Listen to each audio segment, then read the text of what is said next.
Ran away from us. Yeah, I ran away from you guys, ran away from Brisbane. Yeah, it was a long haul. I think, our listeners probably don't know, but we had backlogged, I think it was 4 eps Yes. while I was away, and so we released, episode, whatever, 14, 15, 16, 17, while I was away. So they were backlogged, they were pre-recorded, they weren't fresh, but, we just wanted to be able to keep putting out content for our loyal listeners and watchers.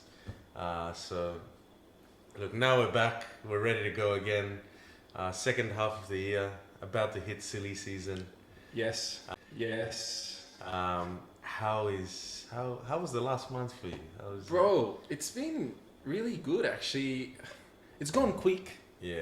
I remember I was talking to you about before you went on your holiday, which we'll touch on a little bit, but I think just because how busy work's been, it's made it go quicker than what I had anticipated. Because I went on my holiday on the cruise. Yeah. And then I come back and then I saw you for a little bit and then you took off.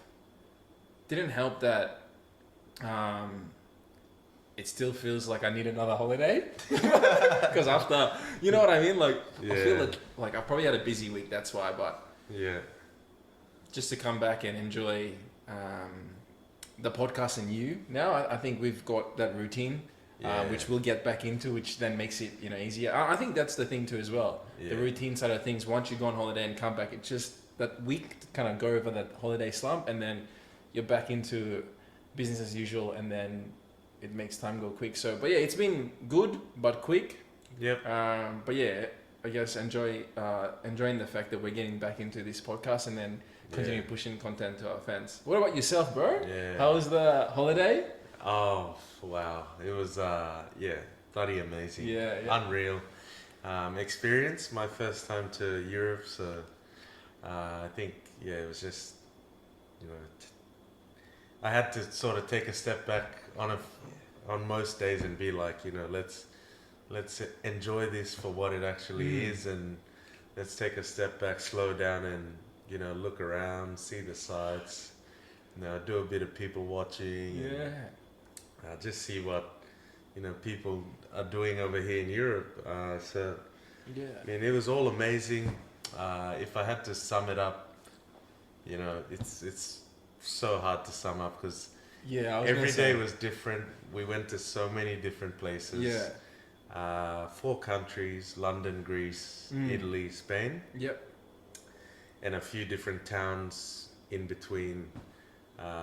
But I think the highlight was definitely Bobby and Kayla's wedding in Santorini, in Greece. So you just, things that you see in a movie, right? Like picturesque Santorini with all these white buildings on a cliff face, blue pools and all of this. Jeez. They got married in probably the best church in Santorini, Greek Orthodox wedding. We had no idea what was going on the whole time, but it was the experience that we were all there for. So that was amazing. Wedding finished, went to the reception. Sunset's going down Santorini. Champagne is flowing, beers are flowing, energy is flowing, everything just flowing. Bro, sounds so good. I actually was going to ask you because I wrote down 3 things that I wanted to ask you from your trip, and wow. So, but you've answered it already because I was going to ask you 3 things that you were going to I was going to ask you 3 things that you were the highlight of your trip, which you've already covered. The other question was from the trip, what was 2 things that you found that was surprising that you didn't expect to? Oh, that's a good one to see. And we'll ask you the next one after that. 2 things. I'd say, look,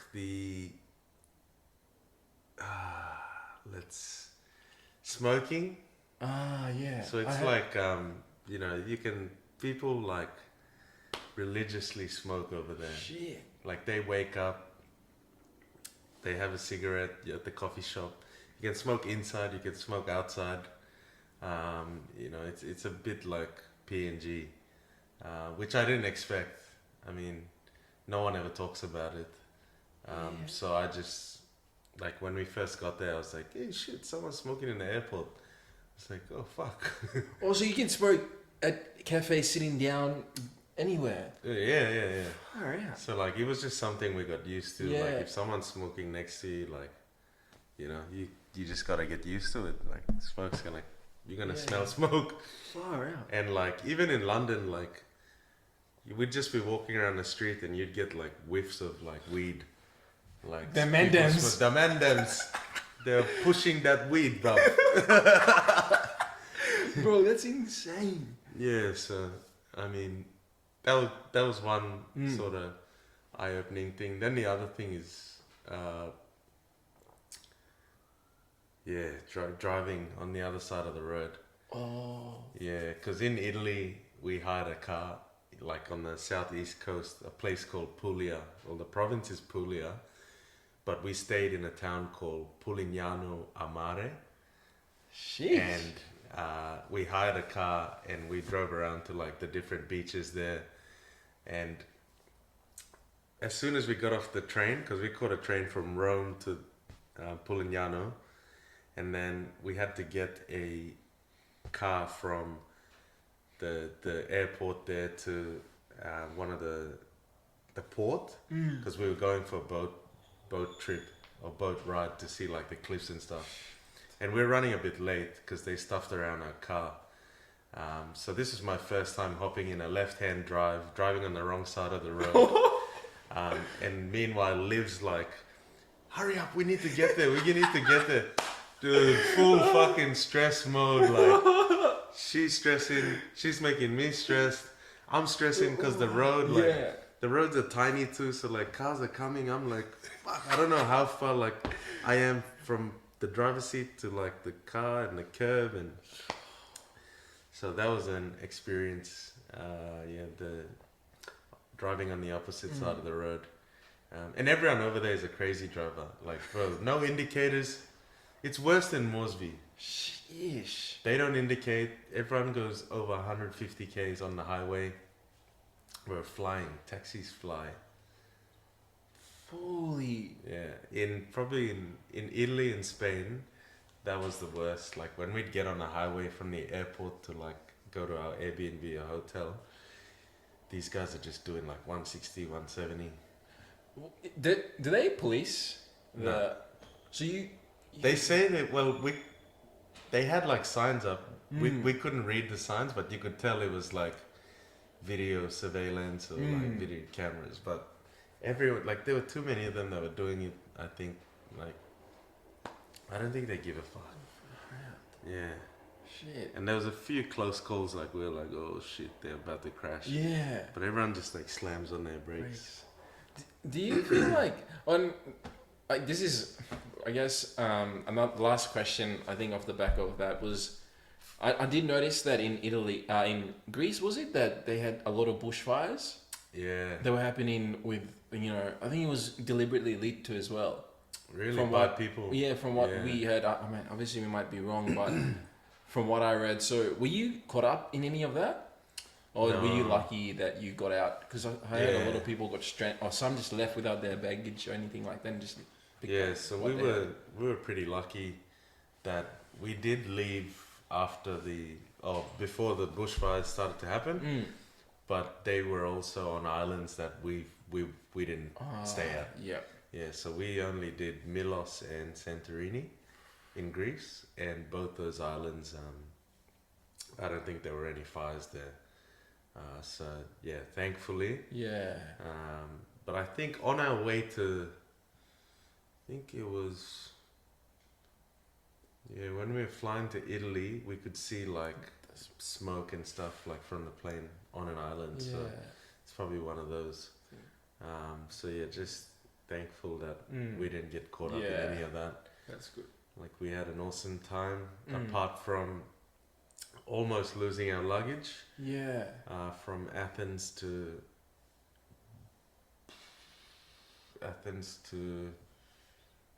Rome, because we caught a connecting flight and it was only an hour wait. So we pretty much had to, as soon as we got off the plane from in Athens, sorry, we had to catch our connecting flight to Rome. And then by the time we got there, our bags couldn't make it to that plane.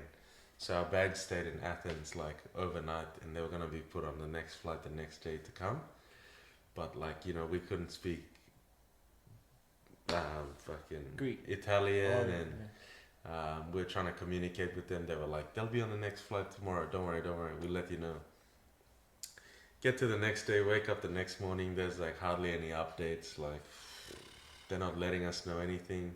Luckily, Liv had a Apple tag. AirTag, yeah. Best fucking purchase ever, guys. Right. If you're flying through Europe or anywhere, get one of those things. I think it's like $50. She had one, and we could see that the bag had flown into Rome, and it was sitting at the airport. And it was like 4 p.m. now. We went out, like adventured, went to see the Colosseum that day, and then, you know, we're still in our same clothes. Only had our carry-on that we brought through. Yeah. So we were like, should we just go to the airport and check? So we were like, yeah. Went to the airport, took us like 30-minute train ride. Got there. We were like, oh, bags are here. So they let us go down, and we went and saw the ladies, and they were like, okay, yeah, just go into the back room and check. And then Liv saw hers, I saw mine. We were like, thank God. And luckily we got our bags. So a bit of drama, but you know what? It wouldn't be a holiday without some drama. That's it. And I guess my last question was, if you did the holiday again, what would you do differently? Yeah, shit. Maybe book a longer flight layover instead of one. Definitely, that's one. Yeah, I don't know. We Liv did so well in planning and organizing the whole trip. I mean, everywhere we went was perfect. Oh, nice. You know, all the activities that we did, like we got to see everything in that one location. Yeah, so I mean, not sure. Maybe I'll drink less, I think. How much do you reckon you drank at the wedding, mate? The wedding was like ridiculous amounts of alcohol, and it was like non-stop. So we got in Thursday night, and because you get there Thursday night and you see all the boys and their girlfriends, and like everyone's keen to have a go. So you're just already hyped, right? Yeah. So then you go, first night fever, you absolutely derail yourself. And then you wake up, you're like hungover, but you're like, fuck this, alright. It's Friday. The wedding's on Saturday. But we had on Friday, they booked a beach club. So it was like the pre-wedding thing. Everyone got fucked up. And all the parents were there too that were invited. Bro. So it just added to it. Yeah. Just wanted to get lit. And then, ended up going to sleep at like 5 a.m. or 6 a.m. I don't know. Then gets to the afternoon of the wedding. Yeah. You get through as soon as you get through the wedding ceremony, then the reception, it was like, champagne on arrival, beers. Then they were doing all the oppa. Yeah, I was gonna ask you. Yeah, they were doing this little like Greek dance.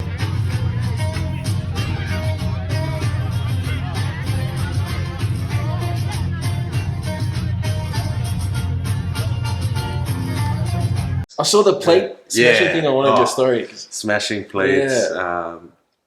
See, all that sort of stuff was like a spectacle, really nice to see. Oh, that's good, yeah. And good to be involved with. So we did that, and then, Sunday was recovery. Yeah. Everyone was at the poolside, just got drunk again. So that's 4 days, like Thursday, Friday, Saturday, Sunday of just absolutely piss, sending it, sending it the whole time. Holy. Yeah, so you can imagine on Monday when everyone was leaving, catching their respective flights, there were a lot of sore heads. So yeah, I mean, that's why that whole week when Liv and I went to Italy, we used it as sort of like just a detox week. We both didn't do much. All we did was go to a beach, lie there, swim, eat some fresh food, like really just try and rejuvenate. Yeah, that's good. Because the wedding really put a dent in the lungs and the liver and everything. But I mean, emotionally though, it was amazing because you see one of your good mates from school get married to the love of his life, and she gets married in her dream location of Santorini, and that's so good. It's perfect. Yeah. So. How was the speeches and like ceremony and everything? Went really well.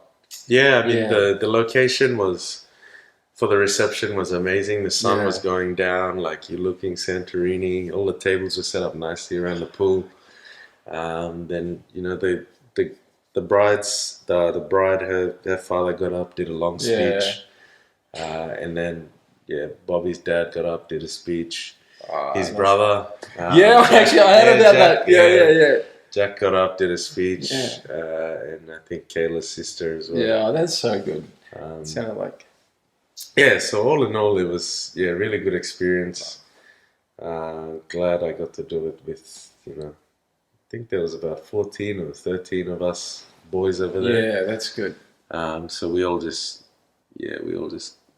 got stuck in and had fun. I think I haven't been to a lot of weddings, but kind of getting to that age where you see people that you went to school with that are your mates now that are starting to, get to that part of their life. And I think that's a shift in terms of where we are trying to get to that next phase where, all the things that we've done previously, going out, drinking and doing those things, it's not dying completely, but it's slowing down. And when you see, things like that happening, and when you start going to weddings, you're like, holy shit, we're at that age now where, that's not to say people can, you don't have to get married when you're 30, you get married whenever you're ready, but it's, that shift in people's lifestyle, the people that you hang around with closely, it's starting to change a bit, which is kind of, not so much a wake-up call, but you're just like, oh, whoa. Yeah, like, I agree. Because, been to a few weddings now, and you listen to different people, like, they do different things at their wedding, do a speech, or they have vows which they read out, and, I'm thinking in my head, I'm like, shit, can I do that? Yeah, like you go up and... Yeah. Like, you go up and... Or even you're just standing at the altar or the aisle, and you say your vows, and all of those things. I'm like, shit, like that. Am I gonna do that one day? And like, how am I gonna do that? Do I have the guts to speak in front of everyone and do all of that? So I mean, lots of questions, but then if you love that person, you make it happen. That's it. You should have no worries at all. No, I think that's the thing, because you become so comfortable that it shouldn't be anything that that person already knows. I think. Yeah. When you so hopefully I know that the wedding was really good, bro. It's been really good to hear, because I want to travel. I haven't been to Europe, so it'd be it's definitely you get to see culturally differences, and on top of the wedding that you went to, like the places that you visited. And thank you so much for sharing, because now it makes me want to save money and get over there. Yeah, you need to go to Europe, bro. It's just something to see. All the historical sites as well. Yeah, just unbelievable. You're like, how did they build this thing like 2,000 years ago? But yeah, definitely Europe. Well, did they, when you went to, for example, the Colosseum, do they have, excuse me, obviously you could Google this when you have a chance, but just seeing structurally, what was the design or what it took to kind of get to that. They have all of that information there or on site, and really. And I read that during the battles in the Colosseum, they actually, when they had plays or things like that, when someone died in that play, they'd actually kill that person within that play.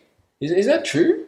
I don't know that. Ah. Yeah, I don't know that. But they do have like a museum sort of walk area that, like in the halfway mark of the Colosseum, where it steps you through like the equipment that they used to build, what each area was meant for. Like they had little farms in the Colosseum where they kept horses, chickens, pigs, and like all that. So it was a full, like, it was like a little economy, the whole Colosseum. And then they'd have the fights and all the gladiators go at it and all of that. And actually it used to be like a hierarchy. So all the like important people would have the front row seats, and then depending on who you were, it filtered upwards to the grandstand. So like if your poorer people were right at the top of the grandstand, they had to walk the furthest. Shit.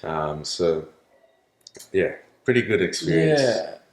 I think that's what is interesting for me to go over there, because I guess we've only lived our lives from Australia to PNG, so everything in between or outside of that, we haven't been exposed to, and it's good to get out there and see what it's like, because it also makes you, I guess, look at things differently. Yeah, for sure. Wow, like now the historical side of things where you were able to pick up that knowledge, you're like, oh God, like imagine if we lived in, like, I mean, obviously everything's so advanced now, but if we lived back then, what it would have been like for us, It would have been so different. Yeah.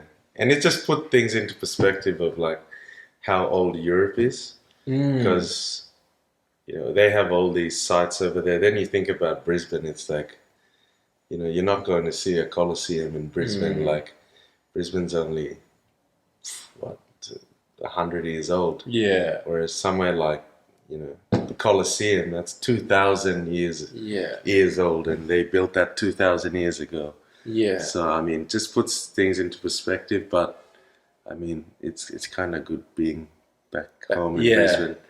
Here we have a lot more space. Like everything's so dense over there. Population. There's people everywhere. You're like shoulder to shoulder. So I'm glad to be back home in Brisbane. Do you feel that the cities were, like you were saying, populated, but is it just because they build houses so close to each other that it just takes away the space, or there's a lot of water that, occupies that 50-60% of the land mass, and then they just don't have any room at all? It's a bit of both. Yeah. They have no space. There's too many people. All the old buildings are built closely together. Yeah. And are sort of, high rises. So I think people are just used to living that way. Yeah. But when you go into like an apartment, like the Airbnbs where we stayed, they're quite spacious. So they like, it might look like just a brick wall apartment. Yeah. But once you actually go in, they're like built well, and they have lots of space. So no, that's definitely everywhere in Europe. Like London, same thing. Barca. You went to Barcelona to, what's the name of the stadium? Yeah, Camp Nou. Camp Nou, sheesh. Yeah, went there because I always had a little soft spot for FC Barcelona when I was a kid. Just watching them because Leo Messi. Yeah. Ronaldinho was my favorite. You took a photo with his jersey, didn't you? Yeah, fuck. They had a whole, it's like this new immersive tour that they made at just opposite the stadium. And we went through it, and I swear I almost cried in there. I don't know why. He was your child? Bro, I don't know why, but like I stood there and the lady was like, she was taking the tour group around, and all of a sudden it just hit me.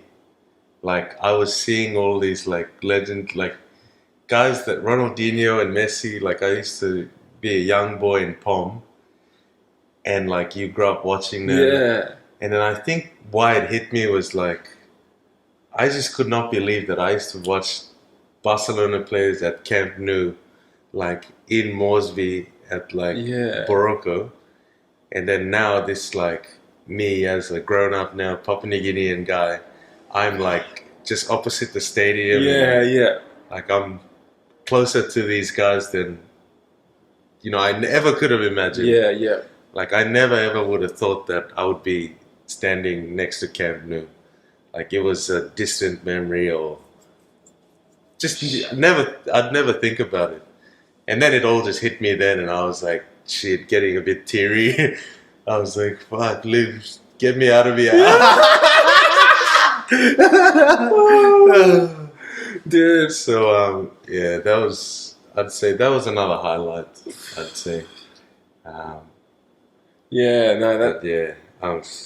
might tear up now. Yeah. Well, actually, that's so true, because when we're going back to being young in Pullman, it's even the same for Origin, right? Yeah. You know, we would have, I mean, I guess we came to Brisbane when we were a lot younger than when you now going over to Barcelona. But when I remember when I went and toured Suncorp Stadium and had the opportunity to go into the change rooms and things like that, where it just, you know, we obviously go and watch the games now, but it just made me realize how, not grateful, but I think, just... There's a bit of... Bit of gratefulness in there. Yeah, I shouldn't sound arrogant there, but like, it just made me... I think the word is like, it's... nostalgic in a way. It's almost surreal. Yes, Like, unbelievable. Like, you're like, am I actually here? Like, yeah. That's the beauty about it though, right? Like, I think when you're a kid, you sort of dream of it. And then you put it aside because you're like, oh, no, I'll never go there. Yeah. Like, just watch it on the TV. Yeah. And then you actually go there and you're like, shit. Yeah. Like I was looking at that when I was young. Like, I idolized those guys. Yes, yeah. So, beautiful moments. Yeah. Few good moments there. But, lots to talk about. Yeah. I know we don't have too much time with you guys, and, you know, we want to always keep episodes short and sharp. But, thank you all once again for tuning in. Thank you, Jackman. Thank you. Mate, it's good to be back with you again. So good. Yeah. We'll see you guys on the next. Over and out. Laters.